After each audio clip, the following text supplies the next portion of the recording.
Loch Ness lies in the Glenmore of Scotland in the United Kingdom, covering more than 700 square miles and comprising of several rivers. At around 23 miles in length, it is known to have the largest volume of fresh water in Great Britain. Even so, this is not the deepest loch in Scotland, which is Loch Moura. It also isn't the largest surface area, which is Loch Lomond. That said, with 263 billion cubic feet of water, it contains more than all the lakes in England and Wales put together. It is only around 10,000 years old, after being frozen for 20,000 years during the last ice age, and it is an incredible place to visit with remarkable sights. I remember my time standing at the front of a boat as it skimmed over the deep waters, looking up at the goats that stood on precarious rocks along the cliff edges. I remember looking down into the famously dark waters below, an extremely dark green made so by the rain consistently carrying peat from the hills. What I found was that, as you stand there, basking in the intense beauty of the Scottish landscape, a part of you can't help but wonder what lurks below the surface of this enormous place. It is no doubt that we've heard the stories and seen the images of the creature that is said to lurk there. But just how much of this is myth, and how much is based in reality? My name is Luke Mordew, and this urban legend is the Loch Ness Monster.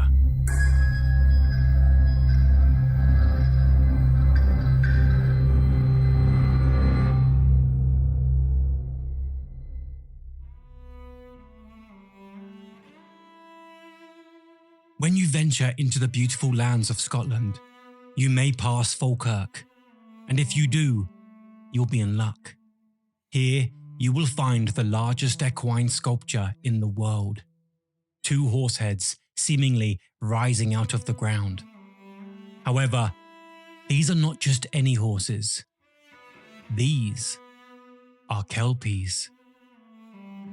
Kelpies are known in Scottish folklore as aquatic spirits that are said to haunt the many rivers and streams across the country, often revealing themselves in the shape of a horse. However, as beautiful as they may be, they should always be addressed with caution, as these spirits are known to be malevolent.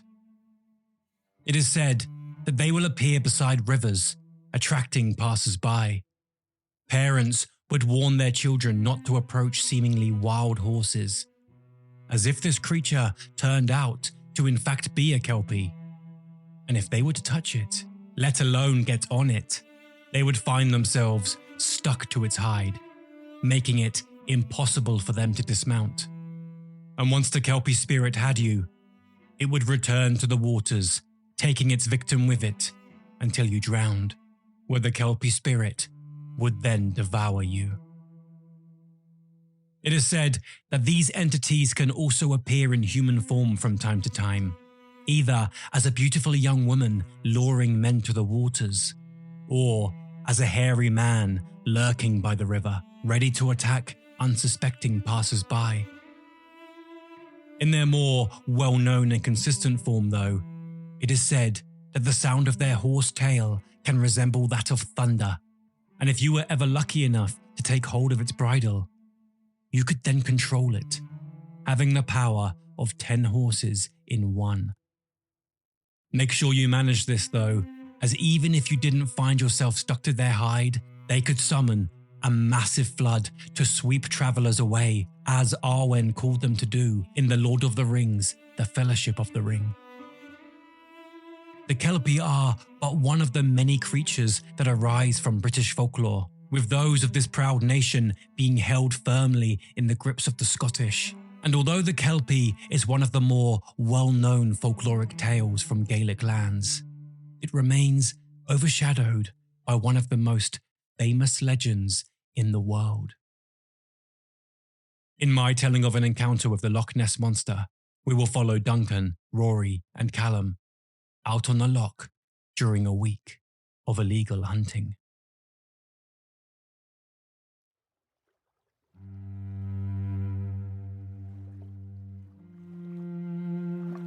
The infamous liquid sun had finally subsided over the loch, although the air remained damp against the thick fog surrounding the large hills. Duncan and Rory stood by the bow of their shipping boat, admiring the views as Callum controlled the ship from the wheelhouse. It was a cold and wet day, far darker than they had hoped it would be when they arranged to take out the boat on these waters. But they wouldn't let that dampen their spirits. The previous day's hunt in the Highlands wasn't as fruitful as they had hoped, especially as they had kept it low-key as possible due to their lack of license. Callum had talked them into it a few years prior, and they had continued to do so every few months since. They hadn't been caught yet, and by now, they were getting cocky with it. However, today would be less risky anyway, as they were only fishing.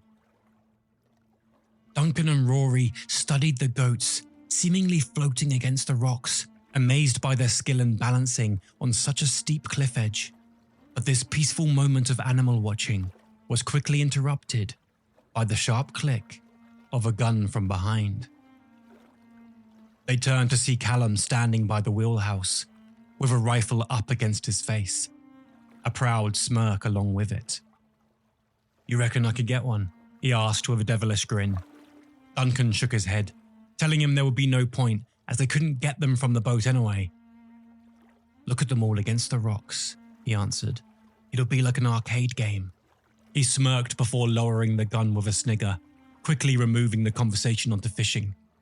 He placed his weapon back into the wheelhouse before stepping out onto the bow with the others, confidently exclaiming that today he was going to get the biggest catfish they had ever seen. One so big, you'll think it was Nessie herself. They laughed to each other as they cracked open some beers, gulping it away as they ventured deeper into the grey fog of the loch. They hadn't seen people in some time now, after venturing out further than any tourist boats would go. But even so, none of the men had caught anything yet, as if every living thing in the area had been scared away. The men sat patiently, enjoying the fact that they had been so hidden away from any prying eyes in the fog. The boat's engine was switched off, and their radio had been turned down quietly, leaving room for the sounds of the small waves that gently swayed the boat from side to side. None of the men had said a word to each other for a while, all just sipping away at their beers and enjoying the relaxing rocking of the water. Duncan had even found himself beginning to doze off, resting his head against the edge of the boat as his eyes slowly shut. But it was just then that something grabbed his attention. A hefty slap against the water from behind. He quickly lifted his head and turned around, looking out into the grey mist over the dark waters below. If that was a fish, it was a big one. He turned back to the other two, who had seemingly noticed nothing, although they were a little closer to the radio that quietly played out a tinny 80s pop song from the ground. He turned back to the waters, focusing his eyes on anything he could get them on, when something caught his attention. He wasn't sure what he was looking at, but through the greyness, he could see a large shape slowly rising into the air. He squinted his eyes, edging closer to the boat's edge, as if those extra few inches would make any difference to his view. "Guys, check this out," he called to the others, refusing to take his eyes off of it. But at the sound of his voice, the long shape suddenly curved into the water and dived below. The men peeked towards him, curious by what he was looking at, with Rory getting to his feet and walking over to Duncan. "You're gonna think I'm off my rocker, but," he whispered before turning to them excitedly, "I think I just saw Nessie." Rory turned back to Callum as they both shared a laugh at Duncan's expense. But before they could even respond, the boat suddenly lifted and dropped over a large swell of water, as if something had quickly swum underneath them. Rory grabbed the wheelhouse door frame to keep himself upright, whilst Duncan gripped the side. Callum, on the other hand, quickly threw his head over the edge of the boat to get a better look at what it was. "What the hell was that?" Rory asked, a slight dash of horror in his voice. Callum quickly jumped up as he crept back towards the wheelhouse, refusing to take his eyes off the water. "There's two of them," he whispered before quickly darting inside, causing Duncan to jump. The adrenaline was pumping through their bodies, with both Duncan and Callum mystified and horrified by the sight. Rory watched them both curiously, feeling nervous but still waiting for them to burst into laughter, admitting it was just a prank. Callum stepped back onto the bow, now gripping his rifle tightly in his hand, announcing to the boat that they were all about to become world famous. Duncan tried to convince him otherwise, but there was no way Callum would miss up on the chance of the most valuable hunt known to man. He sharply turned to the wheelhouse and began to climb it, sitting on the roof to get the best vantage point possible. "I see them," Callum exclaimed, lining his sight into the loch. Rory followed the line of fire to the waters ahead, edging ever so slightly closer to it as the awe-inspiring sight of the sea ripples registered in his mind. Something significant was heading in their direction, on its way to pass the boat, as if curious about their arrival. "It has a baby," Callum whispered whilst preparing to take the shot. Duncan darted to the other side of the boat, peering over the edge as he watched the enormous shadow of a long, thick beast pass under the water. Callum was right. It was not alone, as with it was a much smaller, paler creature swimming beside it just as a whale would with its mother. In an instant, Rory's eyes filled with tears as the incredible realization hit him. The Loch Ness Monster was real. However, this incredible moment of wonder was instantly shaken as the sound of Callum's rifle echoed through the vast hills, shooting straight at the fin of the smaller of the monsters. Rory now also darted forward, joining Duncan at the edge as the creatures disappeared into the darkness of the water with the gentle sounds of an unidentified animal's cry. Callum quickly jumped from the roof, almost squealing with excitement as he landed on the bow, proudly exclaiming that he got the little one. Duncan and Rory didn't react, simply staring over the edge of the boat into the dark water in the hopes of seeing something again.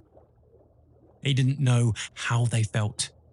They were so overwhelmed with feelings about it all, excited but horrified by the idea of being the first people to capture the Loch Ness Monster. Although now, it was silent. It was as if nothing had ever happened, with the boat now gently swaying side to side in peaceful tranquility. But then, before they could even discuss it, the three men were in the air as the boat suddenly flipped after being rammed hard from the depths. Duncan landed by the upturned boat, struggling to breathe as he clambered back to the surface. Callum landed further out, instantly letting go of his now useless rifle as he struggled to stay afloat. Rory was the luckiest of the three, landing on the other side of the boat, not too far from the shoreline. None of the men had time to think, darting in their chosen directions as fast as they could. Duncan wanted nothing more than to get out of the water, and so he began attempting to climb onto the boat, whilst Callum swam towards him as fast as he could. Rory decided it was best to get out of the loch completely and instantly turned, swimming as fast as he could to shore. Duncan began to call out to Callum, screaming his name in horror, but before he could get to the boat, his splashes subsided as he sharply dropped out of sight into the water.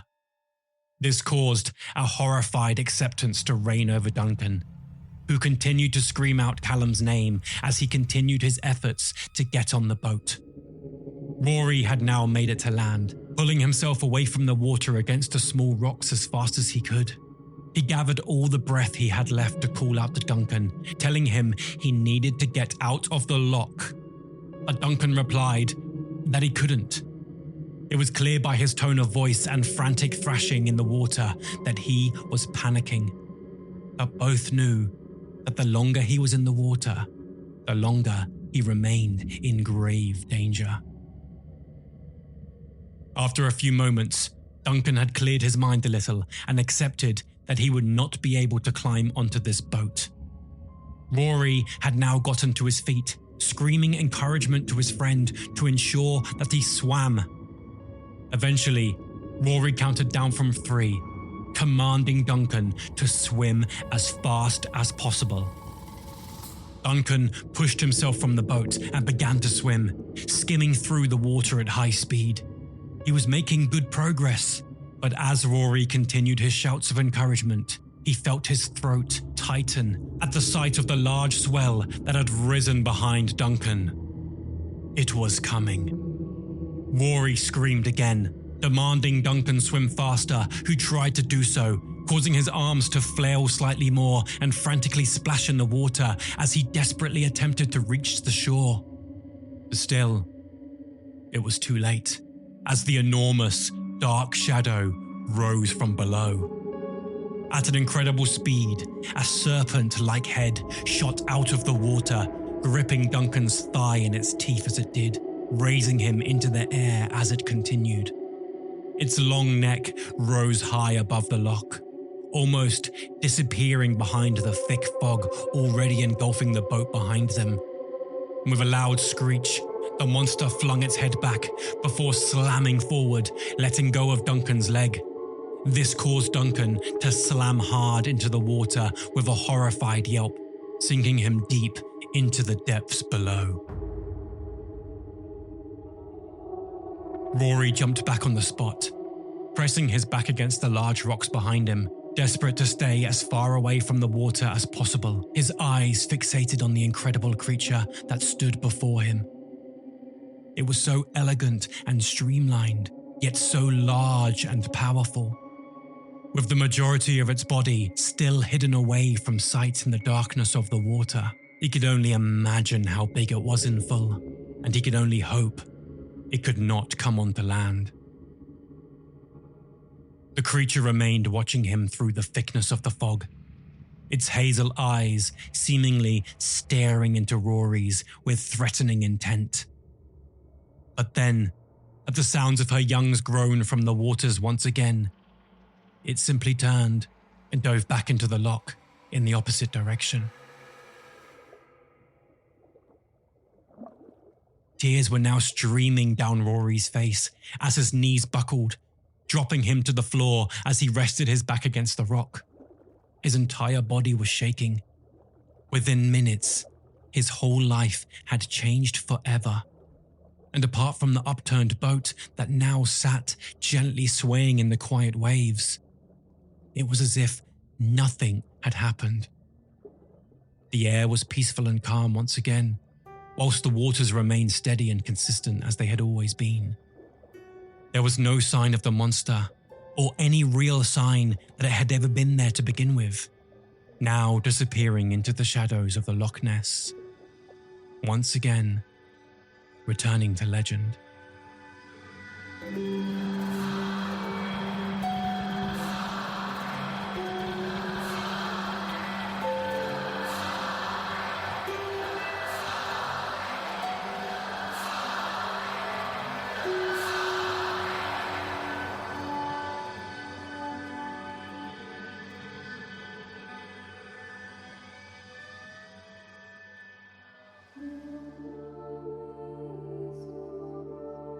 Those who believe in the stories of the Loch Ness Monster have been able to track down several references to the mysterious creature, dating as far back as 500 AD. The Picts were a group of people that resided in the north of Britain during the Middle Ages, with much of what we know of their culture carved in stone. It is amongst these carvings, way back when, that we find images of a strange aquatic creature embedded amongst them not far from the loch, which is Gaelic for lake. The earliest written reports of a Loch Ness Monster were made as far back as the 7th century AD, appearing in the Life of Saint Columba, written by Adamnan. In his tale, written around a century after the events had supposedly happened, an Irish monk named Saint Columba was staying in the land of the Picts with his companion when they found a group of locals burying a man by the river Ness. After inquiring, they would tell him that the deceased had been swimming in the river and had been attacked by what they called a water beast. They had reportedly attempted to help him by rescue boat. However, the beast had mauled him to death before dragging him into the depths of the water. St. Columba couldn't leave it at this, and so he instructed one of his loyal followers, Lugni Moko Min, to swim across the river, which he did, and as expected, drew the attention of the water beast. However, as the creature approached the follower, Columba held up the sign of the Holy Cross and demanded it to go no further. Do not touch the man. Go back at once. This caused the creature to stop in its tracks, as if it had been pulled back by ropes, leaving it with no choice but to turn and flee. The story of a beast in these waters so far back in time is, of course, compelling, and believers in the Loch Ness Monster have used this tale to demonstrate just how long it is said to have existed. However, skeptics doubt the story's reliability as a genuine encounter with the Loch Ness Monster, as not only was this based in the River Ness instead of Loch Ness, but it was also one of many water beast tales shared around this time. This was likely one of many stories just like it, with it only being brought up by many believers due to its seemingly close connection to the modern legend. In 1980, the Swedish naturalist and author Bengt Sjögren wrote that present beliefs in lake monsters are associated with the legend of the Kelpie, with accounts changing over time. He claims that initially, many of these descriptions were horse-like creatures intended to keep children away from deep waters. However, over time, this legend has blended with our greater understanding of science, becoming the slightly more realistic plesiosaur. In fact, a study made of pre-1933 Highland folklore references kelpies, waterhorses, and water bulls most frequently in Loch Ness. There may be stories of monsters dwelling in various waters that have continued to be shared for thousands of years, with many still being told even today. So what is it about the Loch Ness Monster that has compelled the world so far and wide? It is partly due to its incredible setting, partly to its mystery and wonder, and partly due to just how often this monster is said to have been witnessed. If you're still with me, then I know you share the same passion for folklore and urban legends that drives this show. But to keep bringing you these stories, I need your help. Every season comes to life with the incredible support of listeners like you on Patreon. For just £3 a month, less than the price of a small coffee, you can help ensure that this show continues to thrive, with shorter breaks between seasons and even more content available. But that's not all. As a Patreon subscriber, you'll unlock exclusive perks like access to our bonus series, Modern Myths, where we dive into lesser-known but equally captivating tales like the Hodag, Black-Eyed Children, the Dark Watchers, and many more. You'll gain instant access to our entire library of bonus content the moment you join, with new chapters coming each season.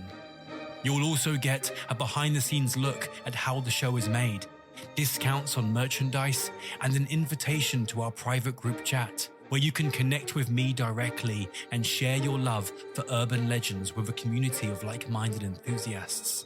Plus, as a special treat, I randomly select patrons to feature in upcoming stories, so you might find yourself becoming part of the very legends we explore. Supporting us on Patreon isn't just about subscribing. It's about joining a team dedicated to preserving and expanding on our collection of folklore. Your contribution directly fuels the research, production, and growth of the show, helping us continue this incredible journey together. So, if you're ready to take the next step and become an integral part of the Urban Legends community, Head over to our Patreon page via the link in our show notes and choose the paid subscription. I'm looking forward to seeing you there, where we can keep these tales alive. And now, back to the legend.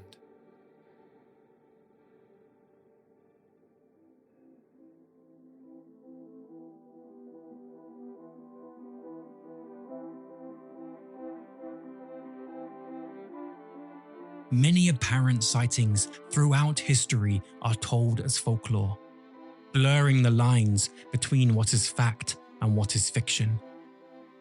In 1852, there were stories of villagers rushing to the loch with pitchforks to battle what they believed to be a sea serpent. However, when they arrived, it turned out to be simply a pony in the water. The next sighting of note was that of Dee Mackenzie, who, in October of either 1871 or 1872, laid witness to an object resembling a log or an upturned boat. He described it as wriggling and churning up the water, moving slowly at first, before disappearing with great speed. However, it is worth noting that this story would not be shared until much later, a year after the apparent Loch Ness Monster had blown up as a news story.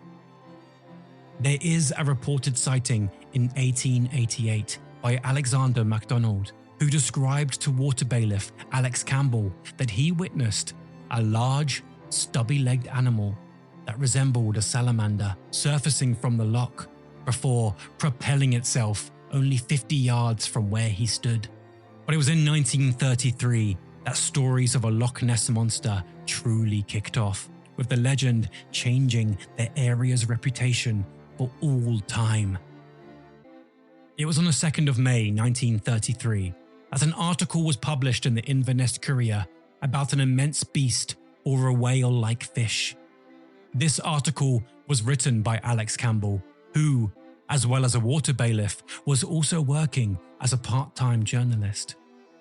In it, he discussed a sighting shared by Aldi McKay, where she and her husband saw an enormous creature with the body of a whale rolling in the loch whilst they drove on the A82 the previous month.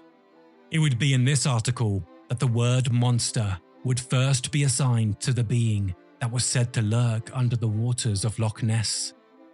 However, some have claimed that this term was coined by the editor, Evan Barron. A segment of the article reads, "The creature disported itself, rolling and plunging for fully a minute, its body resembling that of a whale, and the water cascading and churning like a simmering cauldron. Soon, however, it disappeared in a boiling mass of foam. Both onlookers confessed that there was something uncanny about the whole thing, as they realized that here was no ordinary denizen of the depths, because apart from its enormous size, the beast, in taking the final plunge, sent out waves that were big enough to have been caused by a passing steamer." In the late 1980s, Aldi would admit in an interview that she had heard stories of a beast that was said to dwell in the loch long before her reported sightings. And in the 1933 article itself, it was stated that Loch Ness has for generations been credited with being the home of a fearsome-looking monster. Another famously reported sighting was said to have occurred on the 22nd of July 1933, when George Spicer and his wife witnessed a most extraordinary form of animal step out onto the road in front of them to cross. They described it as having a large body, around 4 feet in height and around 25 feet in length, with a very long, wavy, narrow neck, although they never reported seeing any limbs on the creature. It is said that it lurched across the road, heading towards the nearby loch, leaving a trail of devastation behind it. George Spicer would say it was the nearest approach to a dragon or a prehistoric animal I have ever seen in my life. He also said that it had an animal in its mouth and that its body was big, with a high back, whilst also guessing that instead of feet, it must have been of the web kind due to there being no limbs on show. He would also struggle to confirm if he saw a tail, as it had moved so rapidly that by the time they got near to where it had most likely already disappeared into the loch. It was on the 4th of August of that same year that the Courier published this reported sighting, and this, in turn, would set off a massive amount of public interest.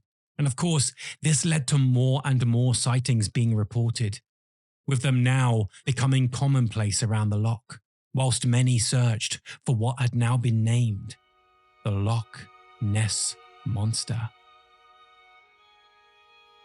Late that autumn, things would blow up further, as now there were claims of photographic evidence.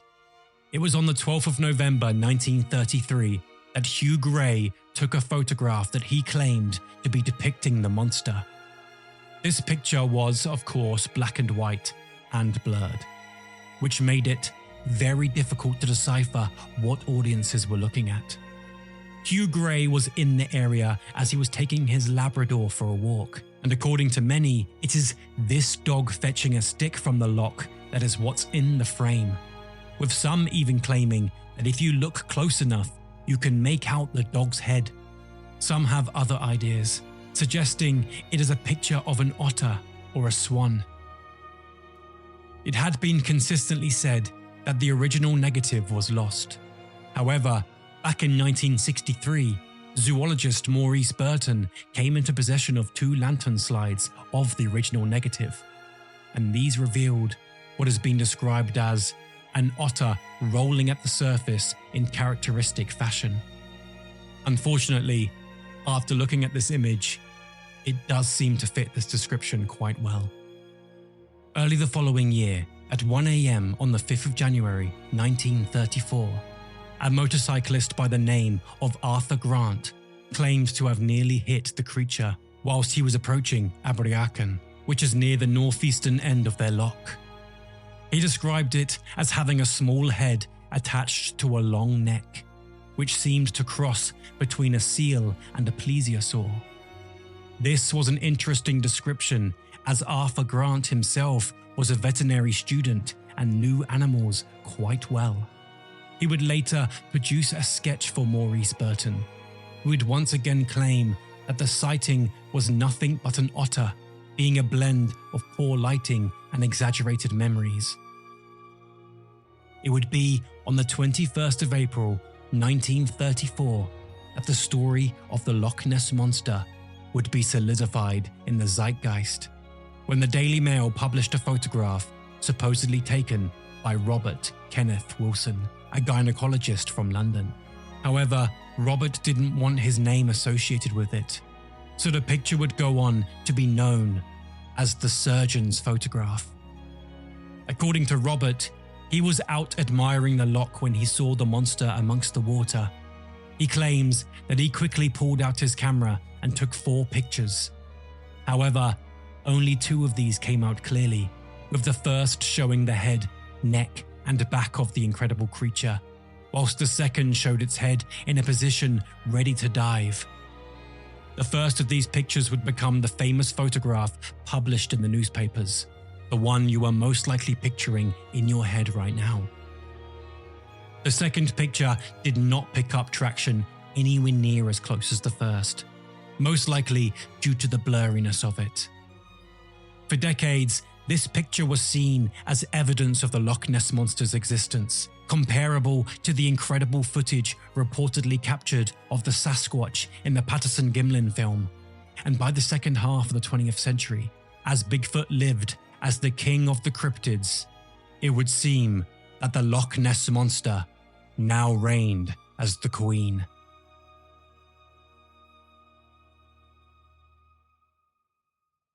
Much like the Patterson-Gimlin footage, the surgeon's photograph was heavily scrutinized and studied by skeptics, often dismissed as driftwood, an otter, a bird, or even an elephant.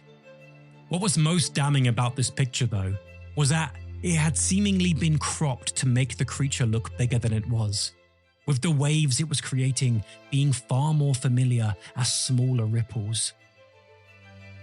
In 1993, the makers of the documentary Loch Ness Discovered analysed the photograph, concluding that the famous object said to be the large monster was no bigger than 3 feet in length. By 1994, the photograph was widely accepted as a hoax. The story behind the creation of this image and the apparent reasons for its existence is fascinating in itself, and is a story worth telling. Marmaduke Wetherell was an actor, screenwriter, and big game hunter who had found himself at the loch to hunt down this incredible beast at the behest of the Daily Mail. Whilst there, he came across some incredibly unfamiliar footprints that were very large nearby. He excitedly sent a cast of these prints to scientists to be tested, which would uncover the truth. These were the prints of a hippopotamus, laid there by a prankster who had used a hippopotamus foot umbrella stand as a trick. As a result, Marmaduke was publicly ridiculed by his employer, embarrassing him in the process. However, rather than sitting back and moving on from this, Marmaduke decided to seek revenge by enacting a prank of his own. He would later team up with his son-in-law, Christian Sperling, his son Ian Wetherell, and Maurice Chambers. Ian would get the materials together, buying a toy submarine from F.W. Woolworths, using this as a base before extending and reshaping it with putty. The Loch Ness Monster, as it would always be seen to have existed, would now arrive. First, the group would test their creation in a nearby pond before taking it to the loch for its official photo shoot, with Ian taking the pictures until a water bailiff reportedly arrived, leaving Marmaduke no choice but to quickly sink the model with his foot. It is said that to this very day, this infamous makeshift monster still sits at the bottom of the loch, as it has never been discovered. Maurice Chambers would take these photographic plates to a friend of his called Wilson, a lover of practical jokes. He would, in turn, take these to Ogston's, a chemist in Inverness, where George Morrison would develop them. He would then sell these pictures to the Daily Mail, where the article would first go out as the surgeon's photograph.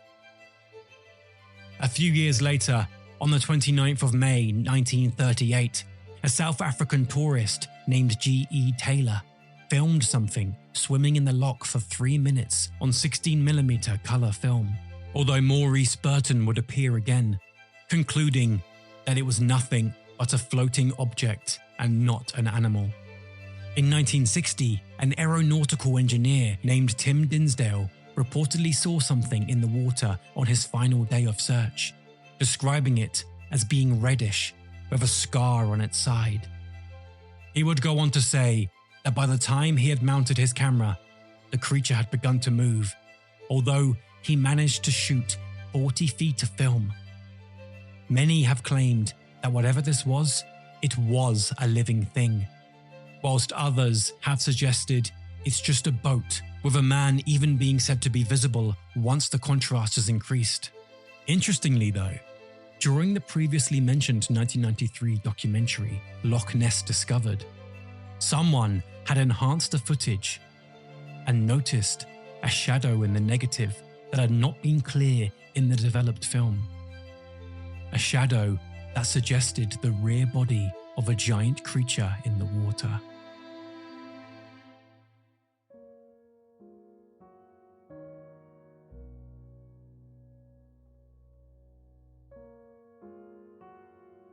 On the 26th of May 2007, a 55-year-old laboratory technician named Gordon Holmes would videotape what he described as this jet black thing, about 14 meters long, moving fairly fast in the water.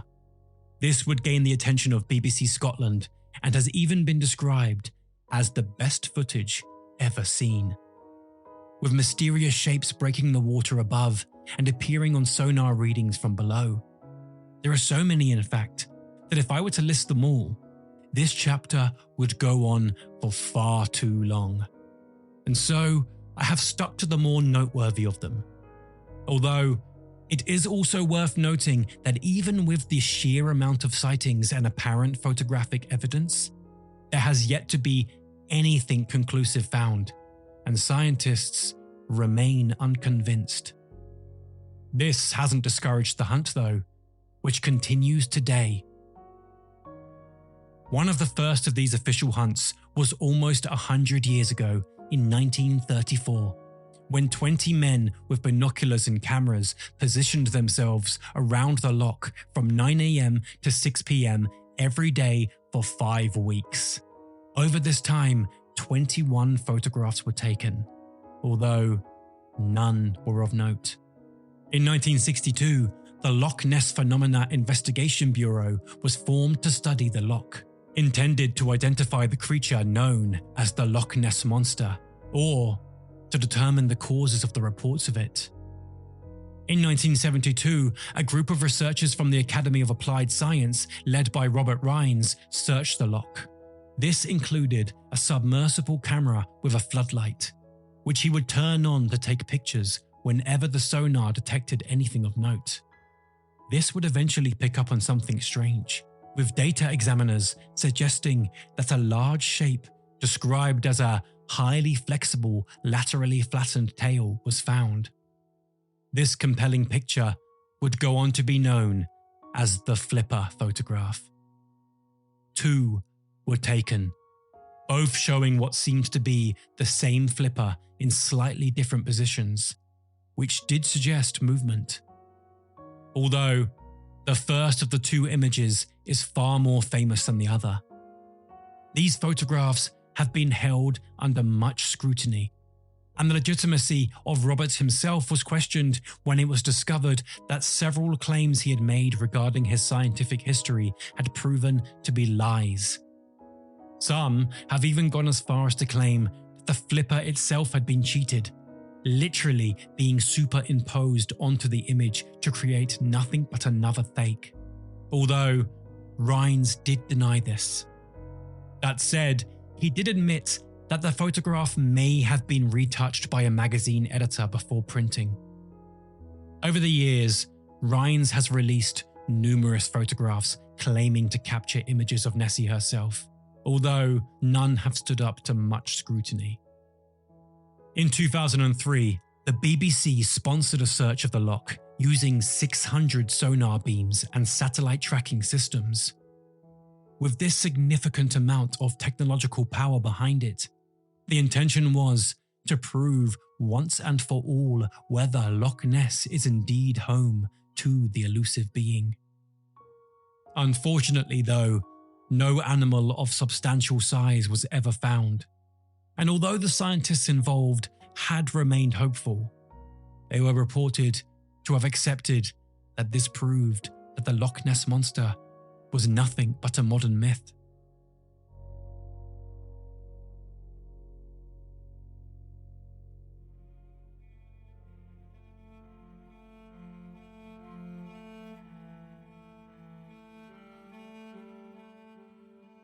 In its earlier days, it was noted that the creature resembled the now extinct plesiosaur, a long-necked aquatic reptile that fell extinct during the Cretaceous-Paleogene extinction event.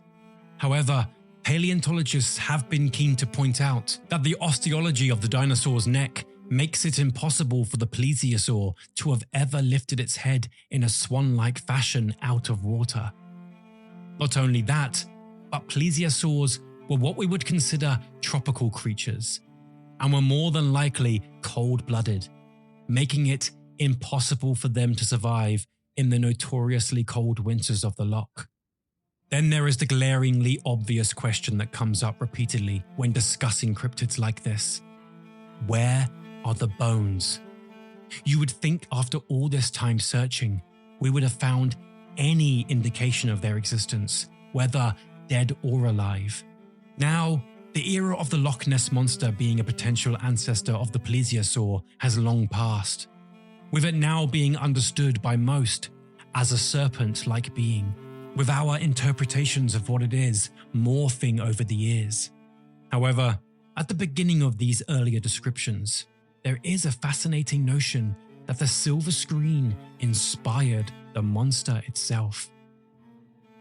It is undeniable that popular film affects our societies, whether it be tourist destinations, fashion, phrases, and attitudes. One of the main reasons I adore many art forms is due to how thought-provoking and impactful they can be, sometimes purposely, and at times entirely by accident. In the late 1800s and early 1900s, dinosaurs were still very new discoveries. Thanks to stories like The Lost World by Arthur Conan Doyle, these newly discovered monsters had become palatable in ways they may not have been before. Museum exhibitions now showed evidence of these incredible beings, leaving audiences in awe and wonder as their imaginations ran wild about whether any of these creatures could still be out there.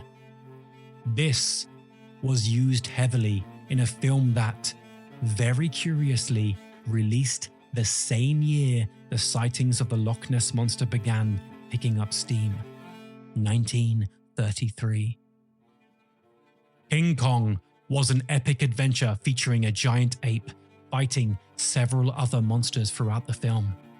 However, the most noteworthy in this context is the sea monster.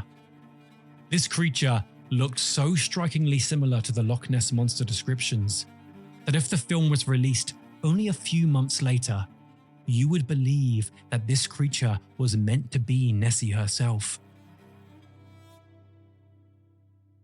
The original stories and descriptions of the Loch Ness Monster may have been heavily influenced by the new groundbreaking film released months prior, but this does not change the fact that the creature is still believed to exist amongst many, even today.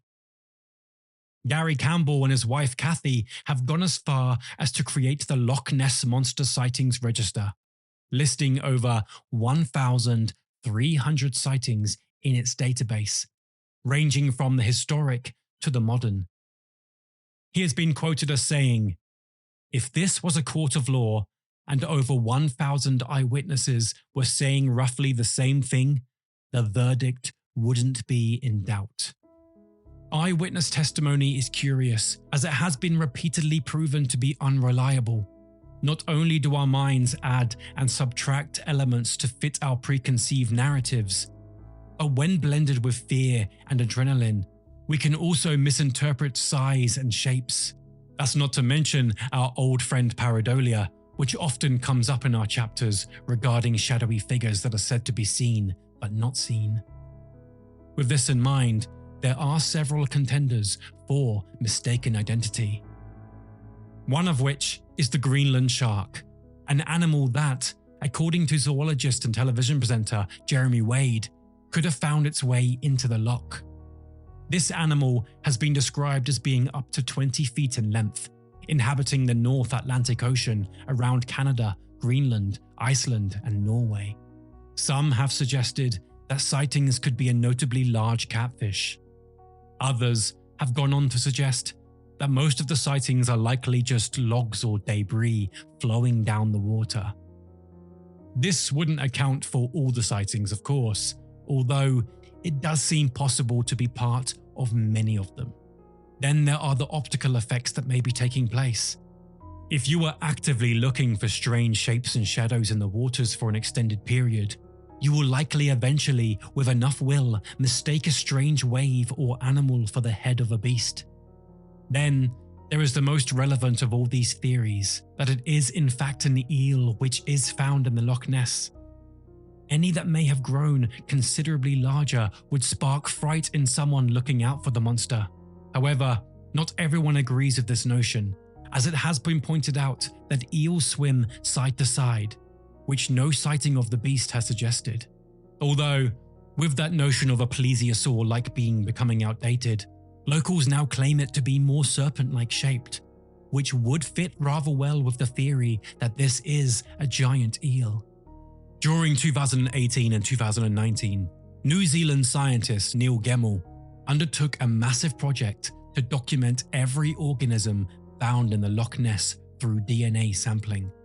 The results, released in 2019, showed that around 3,000 different species were present in the waters, with most living at a microscopic level.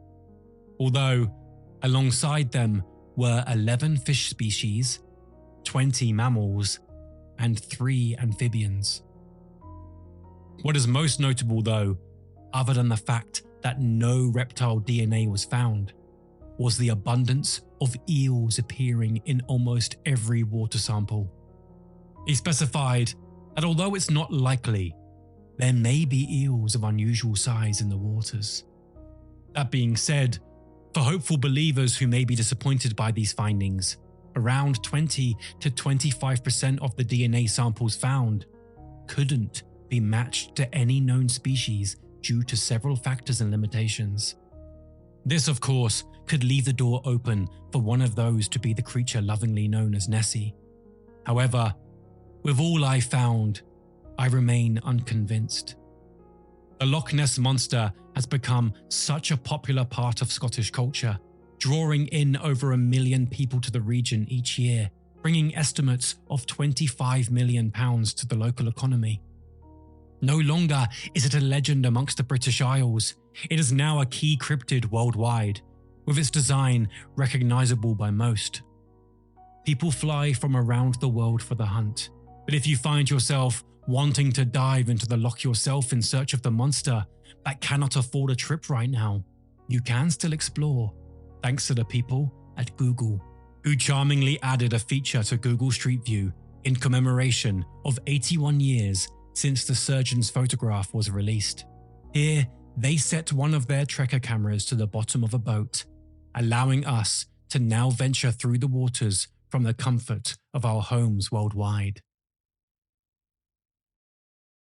It was as recent as August 2023 that a vast hunt was undertaken by people from around the globe in search of the monster, which was covered on various news stations, including the BBC, marking it as one of the biggest hunts for the monster in 50 years.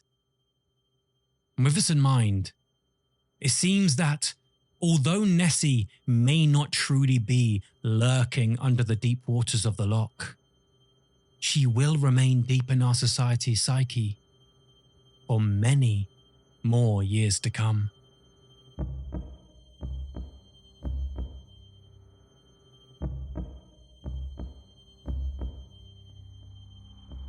Urban Legends is researched, written and produced by Luke Mordew. Original score by Billy Jupp, with additional sounds from storyblocks.com. If you like what you heard and want to hear more, click subscribe on your chosen podcast provider and delve into the mysteries of our previous and future chapters. To find more, including merchandise, video content, images and more, visit urbanlegendsfolklore.com. If you have more information or a correction on something mentioned in this chapter, please get in touch through our website. We aim to ensure that all information provided is accurate and up to date, and this remains a top priority. If you want to support the show, receive early access, and have more of a say in what we do, then become a patron by clicking the link in our show notes. For these chapters in video format, simply search Urban Legends Folklore on YouTube. Follow us on TikTok, Instagram, and Threads, and join our Facebook group by searching Urban Legends Folklore.